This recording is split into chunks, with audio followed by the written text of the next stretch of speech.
जी मानी health show में मैं नेहा बजाज आप सभी का बहुत बहुत स्वागत करती हूँ। और आज के वीडियो में हमारे साथ जुड़ रहे हैं डॉक्टर अमित गुप्ता, जो कि एक आई स्पेशलिस्ट है, डायरेक्टर हैं जयपुर आई एंड डेंटल हॉस्पिटल के। पिछले 13 सालों से प्रैक्टिस कर रहे हैं और हमारे वीडियो में आज हमारे साथ जुड़ रहे हैं।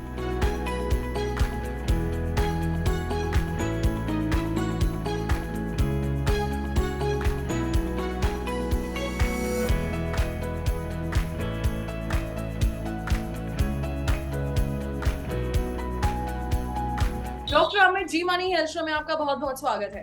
Thank you ma'am, thank you very much.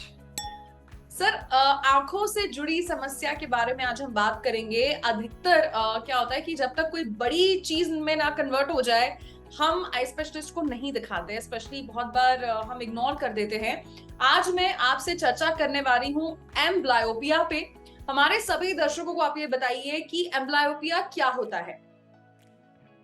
देखिए, एम्ब्लायोपिया जो है ये एक मेडिकल टर्म है और इसके लिए जो हम लेमन वर्ड यूज करते हैं दैट इज लेजी आई, मतलब एक कमजोर आंख। तो आंख कमजोर नहीं होती है, स्ट्रक्चरली आंख बिल्कुल नॉर्मल होती है।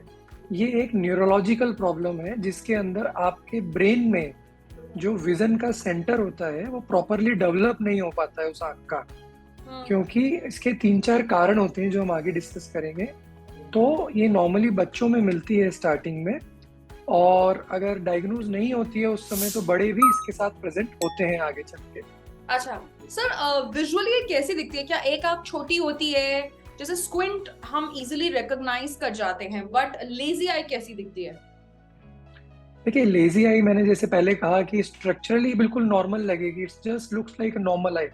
ऐसा कोई कह ही नहीं सकता है कि इसको लेजी आई है। वो तो क्या होता है, सडनली मान लीजिए कभी अपन ने अपनी एक आंख बंद करी और दूसरी आंख से देखा तो सडनली लगता है कि ये तो बहुत ब्लड दिख रहा है इस आंख से। या फिर किड की जो कंप्लेन है, बच्चों की हेडेक की कंप्लेन है, या वो टीचर्स बोलते हैं कि ये आगे बैठाना पड़ता है, इसको पीछे से नहीं दिखता है, तो उस तरह से एक्सीडेंटली डायग्नोस होती है। या कभी कभी हम नॉर्मल चेकअप के लिए जाते हैं तब डायग्नोस होती है।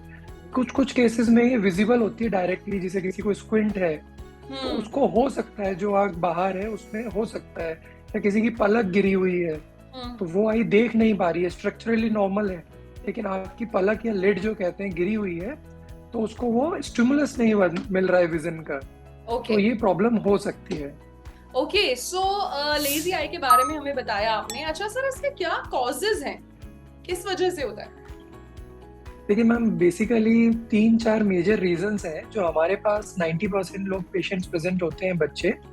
रिफ्रैक्टिव एरर एक मेजर कॉज है।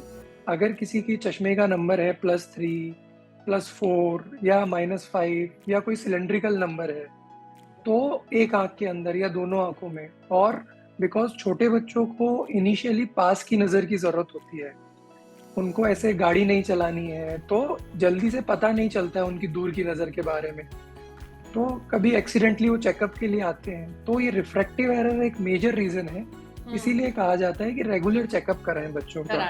बिल्कुल। दूसरा कॉमन रीजन जैसे अपन कहते हैं कि महंगापन या स्क्विंट, तो वो भी एक हो सकता है। कोई एक आंख किसी की बाहर है किसी रीजन से, मसल्स वीक है या कोई और रीजन है न्यूरोलॉजिकल, तो वो आंख भी इसमें धीरे धीरे एम्ब्लायोपिया में जा सकती है, क्योंकि ब्रेन को उस आंख का विजुअल स्टिमुलस नहीं मिल रहा है।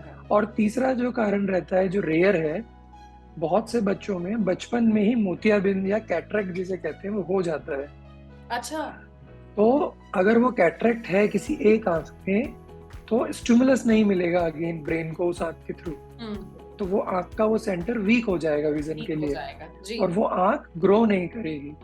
और मैकेनिकल रीजंस होते हैं चौथे, जैसे कि किसी की पलक गिर गई आंख की चोट से या बचपन से, जिसे हम टोसिस बोलते हैं, तो भी ये हो सकता है। ओके। अच्छा सर, ये आप डायग्नोस कैसे करते हैं? क्या कॉजेज हैं? आमतौर पर आपने जैसे बोला कि नहीं पता लगता है, माँ बाप नहीं कराते चेकअप, तो जो भी बच्चे आपके पास आते हैं क्या शिकायत करते हैं वो कि ये हो रहा है? कैसे आप डायग्नोस करते हैं? देखिए, फर्स्ट तो मैंने बताया कि मोस्टली ये नॉर्मल आई चेकअप्स में ही पकड़ में आता है। एज ए डॉक्टर जब हम देखते हैं, हम बताते हैं अरे भाई आपकी बच्चे की एक आंख बिल्कुल ठीक है और दूसरी में चश्मा नंबर देके भी ये विजन 6-6 नहीं हो रहा है जो स्टैंडर्ड होता है, वो 636 हो रहा है या 612 हो रहा है, या फिर दोनों आंखों में भी हो सकती है ये चीज। सिक्स इम्प्रूव नहीं हो रही है पूरी पूरी। तो हम्म, मोस्टली एक्सीडेंटल होता है। कुछ केसेस में हेडेक के कारण प्रेजेंट होते हैं बच्चे, कि हम्म, एक आंख पे ज्यादा जोर पड़ रहा है, कमजोर आंख से दिखता नहीं है। तीसरा, कभी कभी किसी को बहंगापन है, उसके कारण प्रेजेंट होते हैं। और चौथा, कभी किसी की पलक गिरी हुई है, टोसिस वो बीमारी है होता है। तो। बट मोस्ट कॉमन ये नॉर्मल चेकअप में ज्यादा पकड़ में आता है। अच्छा। एंड सर, बच्चों को ज्यादा देखने को मिलता है या एक उम्र के बाद एडल्ट्स भी आते हैं? कि देखिए, किसी मेरे को पता ही पास नहीं चला बच्चे कि आते हैं। बचपन में ये हुआ या था, ये डेफिनेटली बचपन था। आप बिल्कुल सही बोल रहे हैं। मेरे पास 60 इयर्स का भी एक पेशेंट आया था। तो one day she closed her I, one I, and she felt कि इस आंख से तो दिख ही नहीं रहा है। तो ये मतलब बहुत लेट भी प्रेजेंट होता है कभी पता कभी चलता है। बच्चों में तो आजकल, बिकॉज बिल्कुल बच्चों में आजकल बिकॉज चेकअप रेगुलर होने लगे हैं। तो लकीली स्कूल चेकअप्स हो रहे हैं, तो आजकल तो यस, पकड़ में आ रहा है इस जनरेशन आई वाज में। अबाउट टू से, हाँ जी। बिल्कुल, ओके, बट पहले जब इतने रेगुलर आई चेकअप्स चेकअप्स नहीं बच्चे होते के लिए थे। बहुत जरूरी है। उसे चश्मा लगाओ नहीं लगाओ इस बात से कोई फर्क नहीं पड़ता। कोई भी छोटी बीमारी जो आगे चलकर बड़ी बन सकती है वो पकड़ में आ जाएगी, उसका इलाज समय पे हो जाएगा। अच्छा सर, अब मेरा आखिरी सवाल आपसे ये है कि इसका इलाज क्या है इन टर्म्स ऑफ, मैं चिल्ड्रन की बात करूं एंड अडल्ट्स की बात करूं?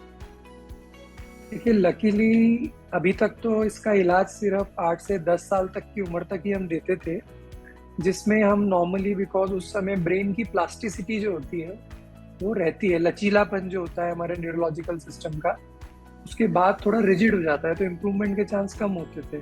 हम्म, तो हम इसमें नॉर्मल जो ट्रीटमेंट देते थे कि जो अच्छी आंख है उसको पैच कर देते थे, बंद कर देते थे। हम्म, और जो कमजोर आंख है उसको यूज करने को बोलते थे ज्यादा से ज्यादा वर्किंग टाइम में, हम्म, जैसे कहते थे पैचिंग थेरेपी। दूसरा, जो नॉर्मल आंख है उसमें कोई ड्रॉप या ऐसी चीज यूज करके हम ब्लड कर देते थे विजन को, हम्म, ताकि जो कमजोर आंख है उसको ज्यादा यूज करा जाए। बट हम्म, ये लिमिटेशंस अब कम हो गए हैं, एज रिलेटेड भी कम हो गए हैं, 10 साल से ऊपर भी हम ठीक कर सकते हैं। बहुत अच्छे नए सॉफ्टवेयर्स आए हैं जिनमें आर्टिफिशियल इंटेलिजेंस और कुछ नई चीज़ें जो साइंटिफिकली प्रूवन है उनका कॉम्बिनेशन करके we are treating patients up to the age of 45 also. Okay जी। तो यहाँ पर कई सारी चीजें हमें डॉक्टर अमित ने बताई। डॉक्टर अमित, आपने अपने बिजी शेड्यूल से हमारे लिए कीमती वक्त निकाला, हम आपके शुक्रगुजार हैं। Thank you so very much. Welcome welcome, thank you. तो ये थे डॉक्टर अमित जिन्होंने आज हमें एम्ब्लायोपिया के बारे में बताया। एक चीज तो साफ है कि regular eye checkups are a must. ये मत सोचिए कि बच्चे ने कोई शिकायत नहीं की है, मुझे तो सब सही लग रहा है। रेगुलर चेकअप्स कहीं ना कहीं हमें उस बीमारी के बारे में पता लगवाते हैं जो आगे चलकर बहुत बड़ी गंभीर बीमारी का रूप ले लेती है और इलाज में भी डिफिकल्टीज आती हैं। ऑन दैट नोट, मैं नेहा बजाज अब आपसे लेती हूँ इजाजत। मिलेंगे जी मानी हेल्थ शो के एक नए वीडियो में एक नए सुपर स्पेशलिस्ट, नए एक्सपर्ट के साथ। तब तक के लिए आप देखते रहिए जी मानी हेल्थ शो, अच्छी सेहत हमारा वादा।